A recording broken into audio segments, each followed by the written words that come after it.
Bethuna nguSister kaTata Musa Mseleku ke lo nimbona ayitshata apha uNompumelelo Mseleku. Sayazi ke from season 8 kaThando Nesithembu uTata Musa Mseleku wayesixelele uba akasavani ke nosista wakhe ngenxa yento yoba waye wakholelwa abantu abachazayo. Noba ke bathi uyathakathwa nguye okanye uthwele ngaye andikho sure uba kanye yintoni. So ke sesibona apha kulo mtshato kuthiwa uTata Musa Mseleku ebengekho. Loo nto ke iyachaza uba abakevani nangoku. We were hoping ba xa sekubuya useason 9 kaThando Nesithembu mhlawumbi bakube sebezilungisile izinto, kodwa ke uTata Musa Mseleku wayekhe wabhala ipost awaphinda wayicima echaza ukuba yena waspenda oma 490,000 emthengela indlu wacela noba ifenishwe. Waphinda wachaza ke uba ne-second failed marriage yakhe yayisponswe ngabo ngemali yabo yefemeli. So ke yiloo nto ke siyazi uba ngumtshato wakhe wesithathu lona.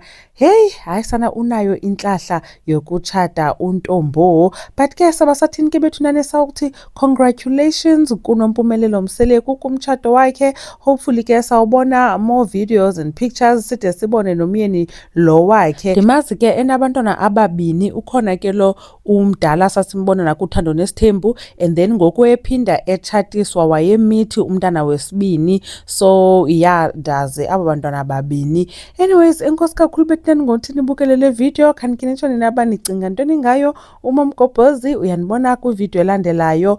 Bye.